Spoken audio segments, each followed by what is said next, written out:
भारत माता की। भारत माता की।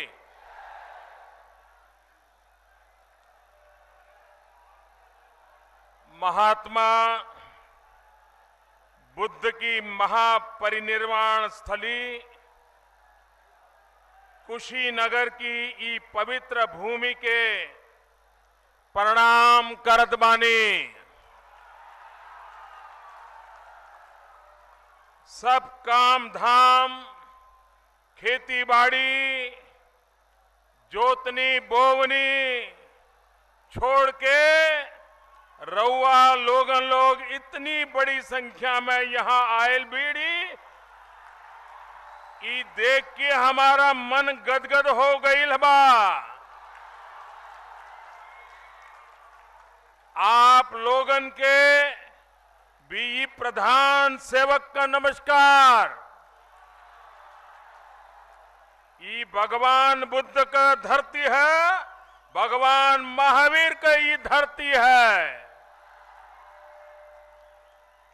भारत सहित पूरी दुनिया के यह धरती शांति अहिंसा के उपदेश दिहलस।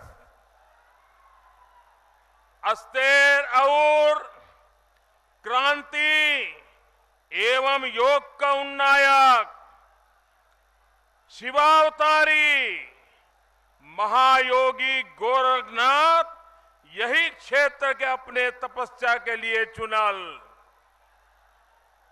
महान संत कबीर यही क्षेत्र में चिर शांति पवला। यह भूमि पर दुनिया में सबसे पहले लोकतंत्र का जन्म भइल। गणराज्यन के ई पवित्र भूमि से प्रदेश में परिवर्तन का हुंकार फूंकले के अब समय आ गया बा। रउआ लोग अब प्रदेश के विकास खातिर भी गौठी बांधी के तैयार हो जाई।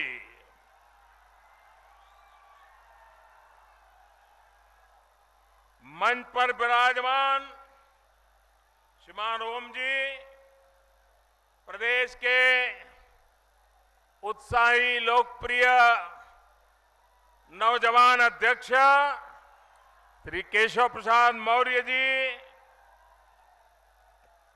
आदरणीय कलराज मिश्र जी, श्री मनोज सिन्हा जी, अनुप्रिया पटेल जी, सांसद श्रीमान आदित्यनाथ जी, रीता बहुगुणा जी,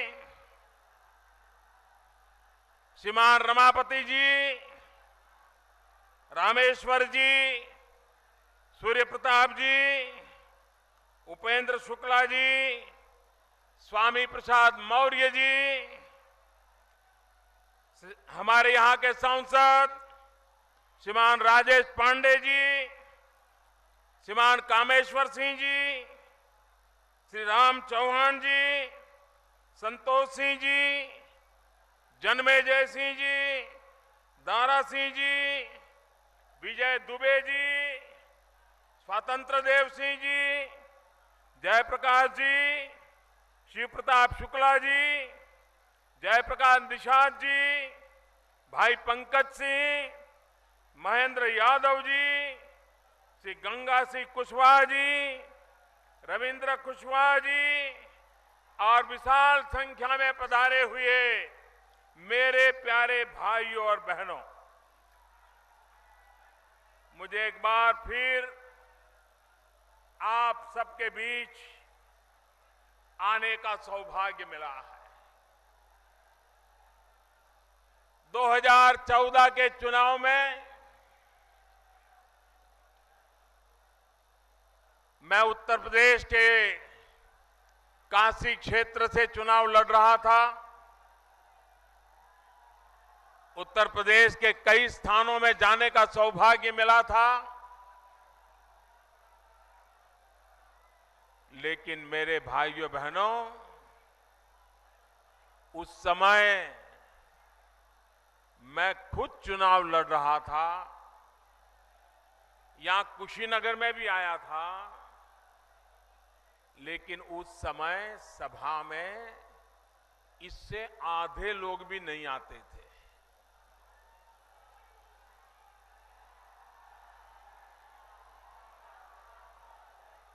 और माताएं बहनें तो कभी नहीं आती थी।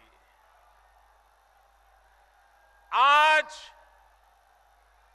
इतनी बड़ी तादाद में माताएं बहनें मुझे आशीर्वाद देने आई हैं। इतनी बड़ी विशाल जनसभा मुझे आशीर्वाद देने आई है। माताएं बहनें भाइयों बहनों, मैं आप सबको सर झुकाकर नमन करता हूं, आपका अभिनंदन करता हूं। और आपने मुझ पर जो ये विश्वास जताया है, आपके आशीर्वाद से, आपके विश्वास को कभी मैं चोट नहीं पहुंचने दूंगा, आंच नहीं आने दूंगा।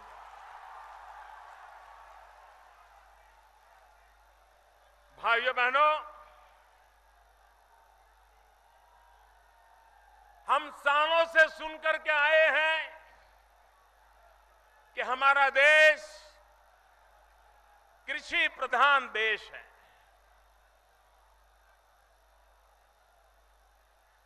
अगर भारत में गांव, गरीब, किसान, उसके जीवन में अगर हमने बदलाव लाया होता तो हिंदुस्तान को आज जो मुसीबतें झेलनी पड़ रही हैं, ये मुसीबतें कभी झेलनी नहीं पड़ती। ये हमारा गांव ताकतवर होता, हमारा किसान ताकतवर होता, तो वो हिंदुस्तान की समस्याओं को दूर करने के लिए सबसे पहले खड़ा हुआ होता। और इसलिए भाइयों बहनों, आज जो दिल्ली में सरकार बैठी है, ये सरकार पूरी तरह गरीबों को समर्पित है। ये सरकार गांव को समर्पित है। ये सरकार किसानों को समर्पित है। ये सरकार दलित, पीड़ित, शोषित, वंचित, इन सभी हमारे समाज के लोगों को समर्पित है, उनका कल्याण करना चाहता। भाइयों बहनों, यहां गन्ना का किसान कैसी कैसी परेशानियों से गुजरा है, ये कौन नहीं जानता है। चीनी मिलें यहां के जीवन के लिए चुनौती बन गई। और राजेश जी कह रहे थे, अगर देने वाला मजबूत है तो मांगने की जरूरत क्या है। भाइयों बहनों, मैं भी आप ही के जैसा हूं। ये जमाना चला गया जब सरकार में बैठे हुए लोग ये मानते थे कि वो देने वाले बन गए हैं। हम तो सेवक हैं, सेवक आपकी सेवा करने के लिए आए हैं। आपका कष्ट हमारा कष्ट है। आपकी कठिनाइयों को दूर करना ये हमारी जिम्मेवारी है। सेवा भाव से करना हमारी जिम्मेवारी है। भाइयों बहनों, अगर देने वाला कोई है तो देशवासी है। भाइयों बहनों, जनता जनार्दन देने वाली होती। और आपने मुझे इतना दिया है, मैं तो कर्ज चुकाने आया हूं। भाइयों बहनों, कर्ज चुकाने आया। 2014-15 में गन्ना किसानों का बकाया 22,000 करोड़ रुपया था। भाइयों बहनों, 22,000 करोड़। और लोगों को ऐसी आदत हो गई थी कि भाई इसके बिना ठीक है, आया तो आया, नहीं आया तो नहीं आया, इसी से गुजारा कर लो। लोग नाराजगी भी व्यक्त नहीं करते थे, सिर्फ हाथ जोड़ के विनती करते रहते थे। चीनी मालिकों को कह रहते थे कि जरा भुगतान कर दो। लखनऊ में सरकार को परवाह नहीं होती थी, उसको तो लगता था कि चुनाव आएंगे, कुछ इधर उधर का बांट देंगे तो गाड़ी चल जाएगी। लोग सहने के आदी हो गए थे। जब दिल्ली में सरकार बनी, उत्तर प्रदेश के लोगों ने मुझे इतना बड़ा सेवा का अवसर दिया। हमने तय किया कि गन्ना किसानों की चिंता करेंगे। भाइयों बहनों, 2014-15 के 22,000 करोड़ बकाया था, अब शायद मुश्किल से उंगली से गिन सके इतना बचा होगा। बाकी सारी बातें किसान के घर तक पहुंचा दी। मेरे पास चीनी वाले आए थे, वो कह रहे थे साहब दाम कम हो गया है, चीनी का कारखाना चलाना मुश्किल हो गया है, हमें पैकेज दे दो। मैंने कहा पैकेज लेने की आपकी आदत पुरानी है, लेकिन मोदी नया है।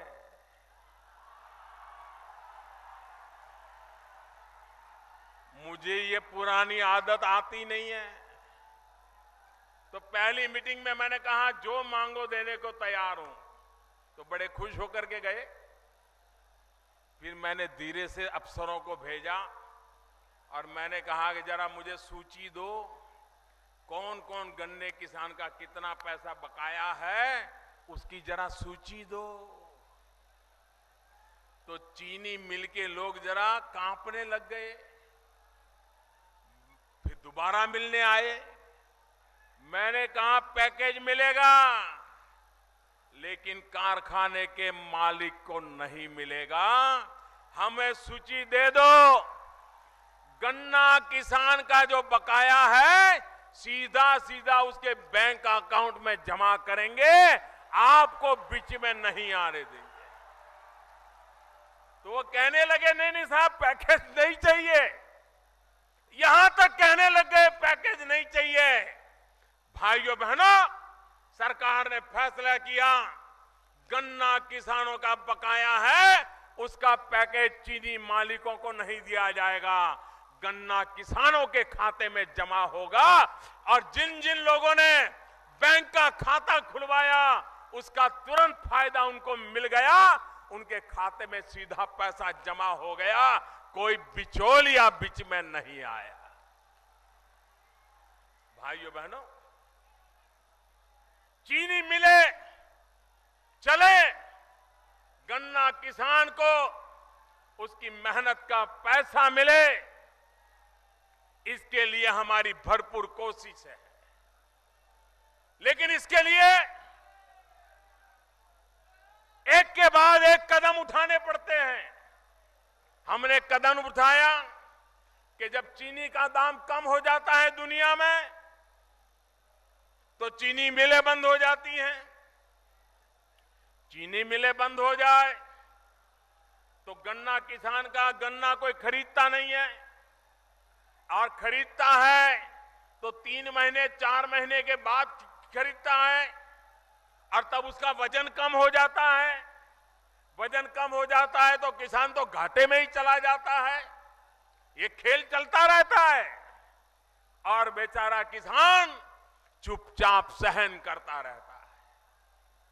हमने तय किया अगर दुनिया में चीनी का दाम इधर उधर हो गया तो हम हिंदुस्तान के चीनी के कारखाने में चीनी नहीं बनाएंगे तो इथेनॉल बनाएंगे। इथेनॉल बना करके पेट्रोल डीजल की जगह पर उसको उपयोग करेंगे, गाड़ी चलाने के लिए उसको जलाएंगे, लेकिन किसान का गन्ना नहीं जलने देंगे। और चीनी मिलों को इथेनॉल बनाने के लिए मजबूर किया। जिनके पास प्लांट नहीं थे उनको कहा है प्लांट लगाओ, चीनी का दाम गिर जाता है तो चीनी मत बनाओ, इथेनॉल बनाओ, और पेट्रोल की जगह पर इथेनॉल उपयोग करो, डीजल की जगह पर इथेनॉल उपयोग करो, लेकिन गन्ने के किसान को मरने नहीं दिया जाएगा। यह काम हमने करके दिखाया भाइयों बहनों। 100 करोड़ लीटर अब तक का हिंदुस्तान का रिकॉर्ड है कि भारत ने 100 करोड़ लीटर इथेनॉल बना करके गाड़ियों में उसका उपयोग किया।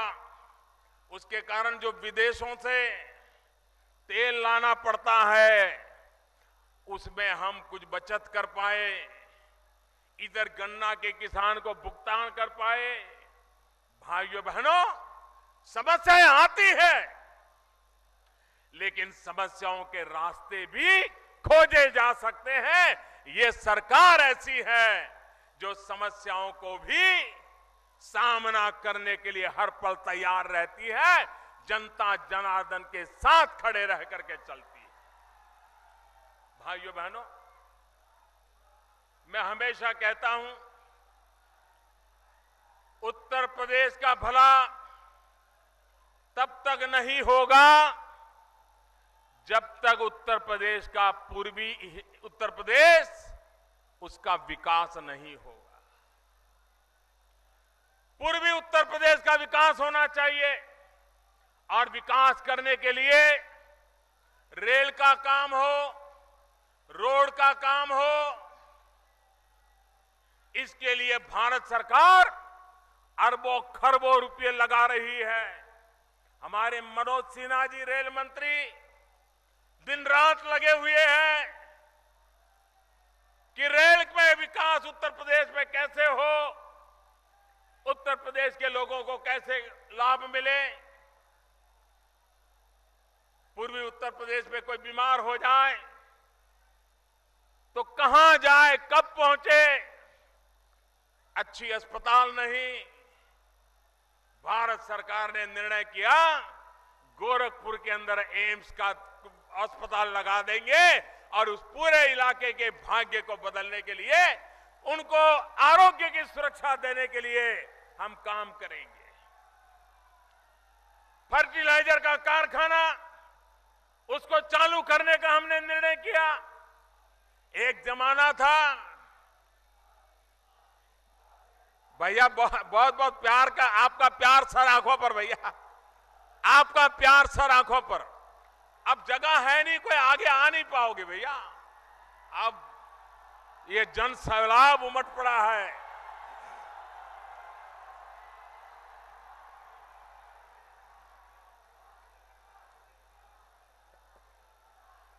भाइयों बहनों,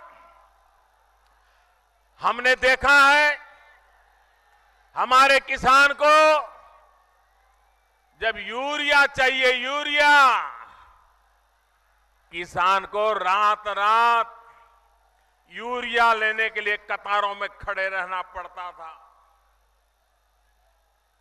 हड्डियां पिघल जाए ऐसी ठंड में रात रात कतार में खड़े रहना पड़ता था। लेकिन देश में कभी किसी को इसकी पीड़ा नहीं होती थी। और जब यूरिया लेने जाता था, पुलिस आकर के लाठीचार्ज करती थी, किसान को यूरिया नहीं मिलता था। मेरे भाइयों बहनों, 1 साल हो गया, आपने देखा होगा कहीं पर यूरिया के लिए रात को कतार नहीं लगानी पड़ती, कहीं पर यूरिया के लिए पुलिस को लाठी नहीं चलानी पड़ती। ये कैसे हुआ? ये जादू कैसे आया? भाइयों बहनों, रातों रात कोई यूरिया का कारखाना तो नहीं लग गया था। लेकिन क्यों नहीं मिलता था यूरिया? यूरिया की पैदावार नहीं थी क्या? यूरिया की पैदावार थी, यूरिया के कारखाने चलते थे, किसान को सब्सिडी भी मिलती थी। लेकिन यूरिया किसान के खेत में नहीं जाता था, केमिकल के कारखाने में चोर रास्ते से चला जाता था और केमिकल वालों को सस्ते में यूरिया मिल जाता था। उसमें से वो अपनी और चीजें बना करके बाजार में बेचते थे। फर्टिलाइजर फसल के लिए हुआ करता था। फर्टिलाइजर यूरिया ये उद्योगपतियों की भलाई के लिए उपयोग में आता था। हमने आकर के उसकी दवाई की, बड़ा अच्छा उपाय ढूंढ निकाला। हमने कहा हम यूरिया का नीम कोटिंग कर देंगे। जो नीम का पेड़ होता है, नीम की जो फली होती है, उसका तेल यूरिया पर लगा देंगे। उससे जो धरती माता है उसको भी अच्छा खुराक मिल जाएगा। और एक बार यूरिया पर नीम कोटिंग हो गया तो किसी भी केमिकल के लिए वो यूरिया बेकार हो गया। और इसलिए अब 100 ग्राम यूरिया भी केमिकल के कारखाने में नहीं जाता है। जितना यूरिया पैदा होता है किसान के खेत में जाता है। बताइए भाइयों बहनों, चोरी बंद हुई कि नहीं हुई? बेईमानी बंद हुई कि नहीं हुई? काला बाजारी बंद हुई कि नहीं हुई? किसान को यूरिया मिला कि नहीं मिला? भाइयों बहनों, क्या इसका ज्ञान पहले नहीं था? क्या पहले की सरकारों को भी इसका ज्ञान था? कागज पे सब लिखा हुआ है, लेकिन किसान से ज्यादा उनको कारखाने वालों की चिंता थी। और इसलिए कभी उन्होंने यूरिया की इस प्रकार से चिंता नहीं की। हमने 100% यूरिया नीम कोटिंग कर दिया, उसके कारण आज किसान को यूरिया मिल रहा है। भाइयों बहनों, हमने किसान के लिए सॉइल हेल्थ कार्ड बनाया। आज आप देखते होंगे जब हम बीमार हो जाते हैं तो हम लोग ब्लड टेस्ट करवाते हैं। पेशाब की जांच करवाने के लिए डॉक्टर कहता है, उसका जब तक रिपोर्ट नहीं आता है डॉक्टर दवाई नहीं देता है। वो कहता है पहले पैथोलॉजिकल जांच करवा के लाइए, ब्लड टेस्ट का रिपोर्ट लाइए, यूरिन टेस्ट का रिपोर्ट लाइए, उसके बाद वो दवाई करता है। भाइयों बहनों, जैसा शरीर का स्वभाव है वैसा ही ये हमारी धरती माता का भी है। धरती माता में भी बीमारियां होती हैं, धरती माता में भी ताकत होती है, अच्छाइयां होती है। और इसलिए जैसे हमारे शरीर में ब्लड की जांच हो सकती है, हमारे खून की जांच हो सकती है, हमारे पेशाब की जांच हो सकती है, वैसे ये धरती मां के अंदर क्या क्या अच्छाइयां हैं, किस कमियां हैं, उसकी जांच हो सकती है। और इसलिए हमने ये धरती मां की जांच करने की लेबोरेटरी बनाना, अपनी जमीन, खेत की जमीन का टेस्टिंग करवाना, और फिर रिपोर्ट आती है कि आपके जमीन में ये दवाई डालनी चाहिए, ये नहीं डालनी चाहिए, ये खाद डालना चाहिए, ये खाद नहीं डालना चाहिए, ये फसल उगानी चाहिए, ये फसल नहीं उगानी चाहिए। और उसके कारण किसान के जो पैसे बर्बाद होते थे, वरना किसान क्या करता था, अगर पड़ोसी ने लाल डिब्बे वाली दवाई डाल दी तो ये भी लाल डिब्बे वाली दवाई डाल देता था। पड़ोसी ने काले डिब्बे वाला पाउडर डाल दिया तो ये भी काले डिब्बे वाला डाल देता था, और उसके कारण किसान को बहुत नुकसान होता था। भाइयों बहनों, हमने सॉइल हेल्थ कार्ड लगा करके किसान को उसकी धरती माता की रक्षा कैसे हो, उस धरती माता में से ज्यादा उपज कैसे मिले, उसके लिए रास्ता खोल दिया। और जो आने वाले दिनों में भाइयों बहनों किसान का भला करने वाला है। भाइयों बहनों, हमारा किसान कितनी ही मेहनत करे, लेकिन हमारा किसान कितनी ही मेहनत करे, लेकिन जब प्राकृतिक आपदा आ जाए तो उसकी सारी मेहनत मिट्टी में मिल जाती है, पानी में बह जाती है, किसान बर्बाद हो जाता है। अधिक बारिश आ जाए तो भी किसान दुखी, कम बारिश आ जाए तो भी किसान दुखी, नदियों में ज्यादा पानी आ जाए तो भी किसान दुखी, ज्यादा फसल हो जाए तो भी किसान दुखी, कम फसल हो जाए तो भी दुखी।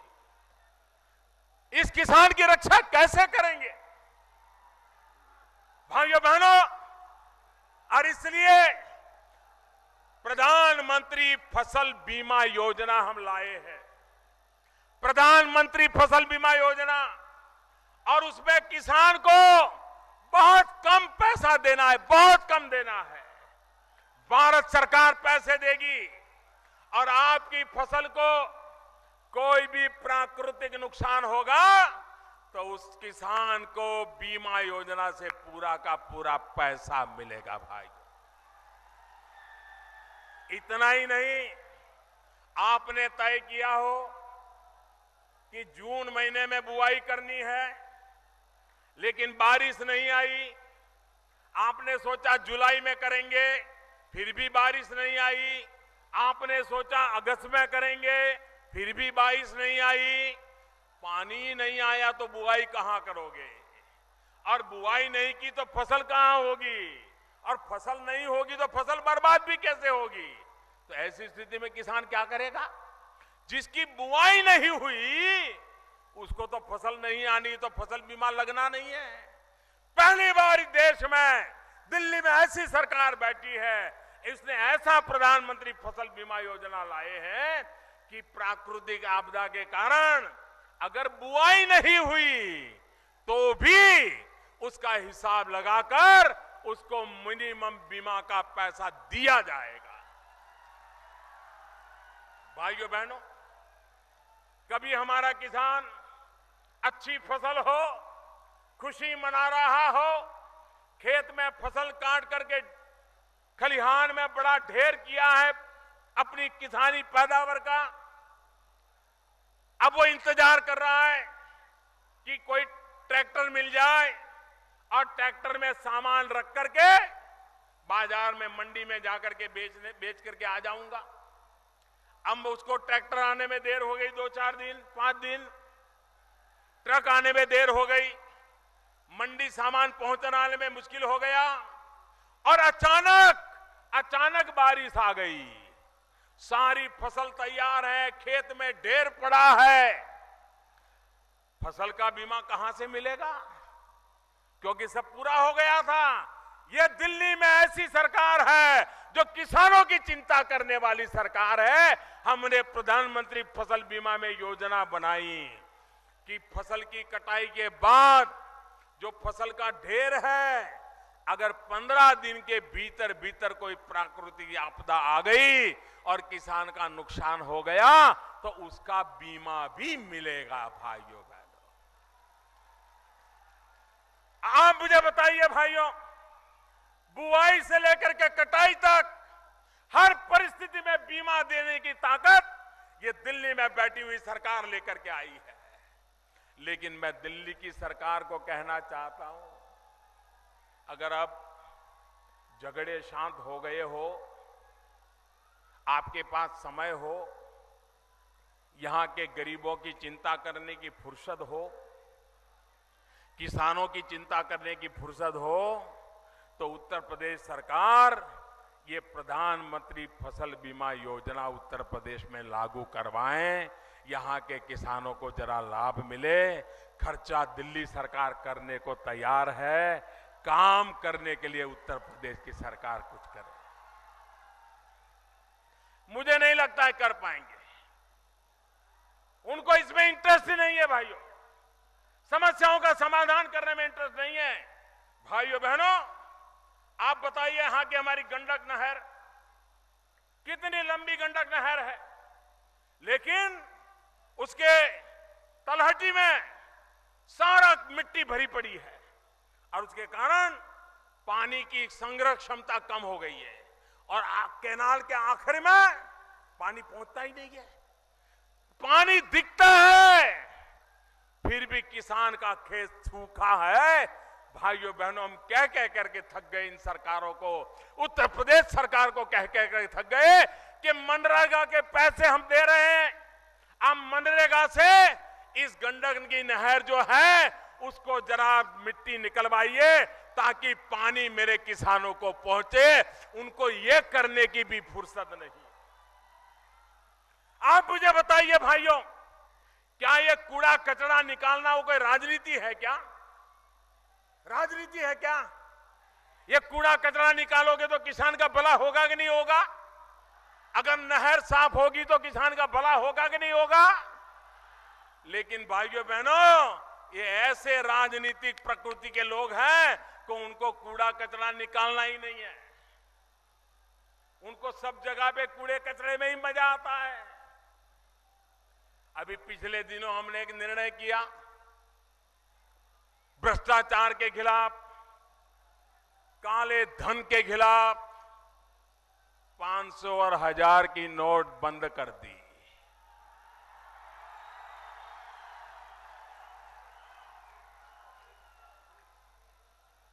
आप मुझे बताइए मेरे भाइयों बहनों, ये भ्रष्टाचार ने देश को बर्बाद किया है कि नहीं किया है? ये काले धन ने बर्बादी लाई है कि नहीं लाई है? ये देश को भ्रष्टाचार से मुक्त कराना चाहिए कि नहीं कराना चाहिए? इस देश को काले धन से मुक्त कराना चाहिए कि नहीं कराना चाहिए? किसी ने तो कदम उठाना चाहिए कि नहीं उठाना चाहिए? भाइयों बहनों, बीमारी के कारण जब बीमारी दूर करने के लिए दवाइयां देते हैं तो थोड़ी तकलीफ होती है कि नहीं होती है? आज मैं देश का आभार व्यक्त करने आया हूं। भगवान बुद्ध की इस धरती से मैं देशवासियों का आभार व्यक्त करता हूं, क्योंकि यही तो महापुरुष थे जिन्होंने हमें संयम का मार्ग सिखाया है। यही तो महापुरुष है, यही तो महात्मा गांधी की धरती है जिसने हमें ट्रस्टीशिप का सिद्धांत सिखाया है। भाइयों बहनों, दूसरों का लूट करके जमा करने वाले लोग क्या कभी किसी का भला करेंगे? हक का पैसा हर एक को मिलना चाहिए, लेकिन लूट का पैसा मिलना चाहिए क्या? ये सरकारी खजाने में जमा होना चाहिए कि नहीं होना चाहिए? और इसलिए भाइयों बहनों, सरकार ने 8 तारीख को निर्णय किया है और मैंने देश से 50 दिन मांगे हैं। 50 दिन। पहले दिन मैंने कहा है कि तकलीफ होगी, जो बड़े बड़े हैं उनको बड़ी बड़ी तकलीफ होगी, लेकिन छोटे छोटे लोगों को छोटी छोटी तकलीफ तो होगी। मेरे भाइयों बहनों, ये देश की जनता को मैं नमन करता हूं। ये लोकतंत्र की ताकत देखिए। कल चीन के अखबारों ने लिखा है कि लोकतंत्र में कोई ऐसा फैसला लेने की हिम्मत नहीं कर सकता है। अरे उन्हें मालूम नहीं है भारत की जनता की रग रग में ऐसा लोकतंत्र है जो औरों की भलाई सोचता है, अपनी भलाई बाद में सोचता है, और इसलिए जनता जनार्दन के आशीर्वाद के कारण ऐसा कठोर फैसला करने का साहस होता है। मैं इस बात से सहमत हूं। मैंने पहले दिन से कहा है कि निर्णय सरल नहीं है, उसको लागू करना भी सरल नहीं है। 8 तारीख को ही मैंने कहा था कि 50 दान तकलीफ रहने वाली है। अभी तो मेरे प्यारे भाइयों बहनों 20 दिन हुआ है, अभी 30 दिन बाकी है। सरकार पूरी तरह आपकी समस्याओं का समाधान करने के लिए लगी हुई है और देशवासियों ने तकलीफ झेल करके भी मेरा साथ दिया है। इसके लिए मैं देशवासियों का जितना आभार व्यक्त करूं उतना कम है। भाइयों बहनों, ये बात सही है। लोग ऐसा समझाते हैं कि हमारे पास नोटें नहीं है तो हम क्या करें। भाइयों बहनों, आप लोग अपना मोबाइल फोन रिचार्ज कराना जानते हैं कि नहीं जानते हैं? क्या किसी स्कूल में पढ़ने के लिए गए थे? नहीं गए थे ना? आ गया कि नहीं आ गया? आपको मोबाइल फोन रिचार्ज कैसे करना आ गया कि नहीं आ गया? कितने पैसे भरना, कैसे भरना, कहां भरना, सब आया कि नहीं आया? कोई सिखाने आया था? नहीं आया था।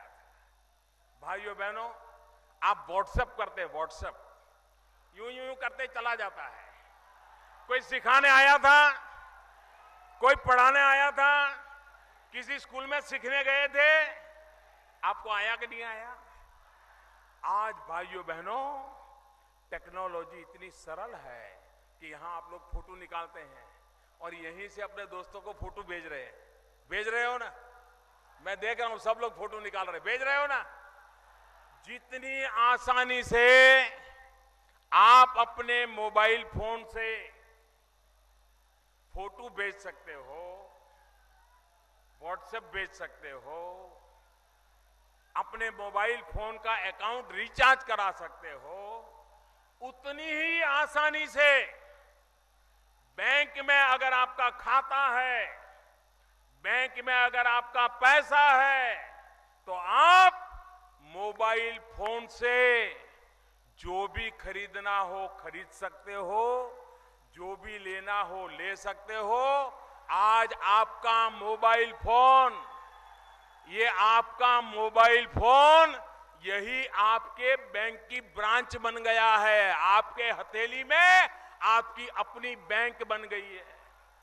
पहले जेब में बटुआ रखना पड़ता था और बटुए में पैसे रखने पड़ते थे। अब जमाना चला गया, बटुए की जरूरत नहीं, आप मोबाइल फोन में ही पैसे होते हैं। दुकानदार के पास जाइए और उसको बताइए कि भाई बताइए, मेरे पास ये बैंक का ऐप है, मैं आपके यहां से 20 रुपये का सामान लेना चाहता हूं, मैं मोबाइल फोन से पैसे दूंगा। वो कहेगा हाँ हाँ दे दीजिए, तुरंत उसके मोबाइल में 1 सेकंड में पैसा चला जाएगा, आपको 20 रुपये का माल मिलेगा। भाइयों बहनों, आज हमारे देश में आधे से अधिक लोग जो रेलवे में जाते हैं वो खुद जाकर के पैसे देकर के टिकट नहीं लेते, ऑनलाइन टिकट लेते हैं। उनके पैसे वापस आते हैं तो ऑनलाइन आ जाते हैं।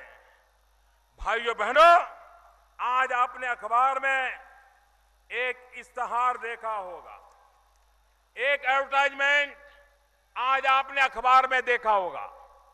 मेरा आप सबसे आग्रह है कि इस एडवर्टाइजमेंट को पूरी तरह पढ़ें और इसका कटिंग करके हर दुकान पर लगा दे, अखबार से निकाल करके। सब लोग इतना काम जरूर करें। और इसमें किस प्रकार से अपने मोबाइल का खाता खोला जाता है उसकी सारी विधि बताई गई है। आपके पैसे आपके हैं, बिना नोट के भी आप इसका खर्च कर सकते हो। भाइयों बहनों, ये नोटों का उपयोग काले धन वाले संग्रह करना चाहते हैं। हम काले धन वालों को सफल होने देना नहीं चाहते हैं, हम भ्रष्टाचारियों को सफल होने देना नहीं चाहते। और इसलिए भाइयों बहनों, मुझे आगे के भी उनके रास्ते बंद करने हैं। आज के अंग्रेजी अखबारों में भी इसका एडवर्टाइजमेंट छपा हुआ है, आज के हिंदी अखबारों में भी ये इश्तहार छपा हुआ है। मेरा आप सबसे आग्रह है, और यहां जो भारतीय जनता पार्टी के कार्यकर्ता है वो अखबार से कटिंग निकाल करके हर दुकान के बाहर एक बोर्ड पे लगा दें, और ऐसे इश्तहार रोज आते जाएंगे। स्टेट बैंक ऑफ इंडिया की ऐप है, सरकार की ऐप है, आपको सिर्फ अपने मोबाइल फोन पर उस ऐप को डाउनलोड करना है, आपके गांव के मोहल्ले के व्यापारी को डाउनलोड करना है, सीधा आपका पैसा बैंक से चला जाएगा। जो सामान खरीद सकते हैं खरीद सकते हैं, 1 रुपये के बिना कोई काम अटकने वाला नहीं है। यह व्यवस्था मौजूद है भाई। और इसलिए मुझे आपसे मदद चाहिए। मेरी विशेष पढ़े लिखे नौजवानों से आग्रह है, सरकारी मुलाजिमों से आग्रह है कि आप भी अपने अड़ोस पड़ोस में जिसके पास भी मोबाइल फोन है उसको जरा सिखाइए कि किस प्रकार से मोबाइल फोन से कारोबार किया जा सकता है। आप देखिए, ये जो सारी चर्चाएं हैं आप खुद उसको 1 मिनट में बंद करवा सकते हैं। और देशवासियों ने सहयोग दिया है, हमारे पास रास्ते भी है, उस रास्तों पर चलेंगे। देश में कभी भ्रष्टाचार दोबारा आने की हिम्मत नहीं करेगा भाई। देश में दोबारा काला धन पैदा होने की जरूरत नहीं पड़ेगी। देश में नोटें छाप छाप करके ढेर करने की जरूरत नहीं पड़ेगी और नोटों के बंडल किसी को बिस्तर के नीचे छिपाने की नौबत नहीं आएगी भाई। भाइयों बहनों, एक तरफ में भ्रष्टाचार का, भाइयों बहनों, एक तरफ सरकार, एक तरफ हम सब भ्रष्टाचार के सारे रास्ते बंद करने में लगे हैं, काले धन के सारे रास्ते बंद करने में लगे हैं और दूसरी तरफ भारत बंद करने में लगे हैं। आप मुझे बताइए, भ्रष्टाचार का रास्ता बंद होना चाहिए कि भारत बंद होना चाहिए? पूरी ताकत से बताइए, भ्रष्टाचार का रास्ता बंद होना चाहिए कि भारत बंद होना चाहिए? भ्रष्टाचार का रास्ता बंद होना चाहिए कि भारत बंद होना चाहिए? काला धन का रास्ता बंद होना चाहिए कि भारत बंद होना चाहिए? काले धन का रास्ता बंद होना चाहिए कि भारत बंद होना चाहिए? काले धन का रास्ता बंद होना चाहिए कि भारत बंद होना चाहिए? भाइयों बहनों, सिर्फ और सिर्फ गरीब के लिए ये फैसला मैंने लिया। 70 साल तक जो लूटा है उसको निकालना है और गरीब का घर बनाना है। 70 साल तक लूटा है, किसान के खेत में पानी पहुंचाना है। 70 साल तक लूटा है, उन पैसों को निकाल करके गरीब की झोपड़ी में बिजली का तार पहुंचाना है। 70 साल तक लूटा है, उन पैसों से गरीब बच्चों की पढ़ाई करवानी है। 70 साल तक जो लूटा है, उन पैसों को निकाल करके गरीब बुजुर्गों को दवाई दिलवानी है। भाइयों बहनों, ये जो कुछ भी निकलेगा, ये सारा का सारा गरीबों की भलाई के काम आने वाला है। और इसलिए मेरे भाइयों बहनों, अब हम लूटने नहीं देंगे देश को। और मुझे विश्वास है भाइयों, जिस देश में 125 करोड़ देशवासियों के आशीर्वाद हो, वहां पर काला धन का खात्मा संभव है, भ्रष्टाचार का खात्मा संभव है। भाइयों बहनों, देश अच्छे दिशा में जाने के लिए तैयार बैठा है और मुझे विश्वास है कि देश इस महायज्ञ में, ईमानदारी के महायज्ञ में, देशवासियों को कष्ट झेल करके भी आहुति देते मैं देख रहा हूं। और इसलिए भाइयों बहनों, आने वाले दिनों में देश इस बात को स्वीकार करेगा कि फैसला कठोर था लेकिन भविष्य उज्जवल है। और इसलिए मेरे भाइयों बहनों, मैं आपसे अनुरोध करने आया हूं कि आप गांव के हर दुकानदार को इन अखबार के माध्यम से कैसे मोबाइल पर उनकी बिजनेस लगाया जा सकता है सिखाइए। आप स्वयं कम से कम 10 परिवार, 15 परिवार उनको सिखाइए। बिना पैसे सारा कारोबार चलाने की दिशा में सारी दुनिया चल पड़ी है, हम पीछे रह गए भाइयों, हम पीछे रह गए। अब हिंदुस्तान पीछे नहीं रह सकता। आप मुझे बताइए, आप मेरी मदद करेंगे? दोनों हाथ ऊपर करके मुझे आशीर्वाद दीजिए। आप मेरी मदद करेंगे, आपके आशीर्वाद रहेंगे, ये परिवर्तन आके रहेगा, भ्रष्टाचार जाके रहेगा, काला धन जाएगा, भाइयों बहनों आपका भविष्य बन जाएगा। आपके आशीर्वाद के लिए मैं आपका बहुत बहुत आभारी हूं। धन्यवाद।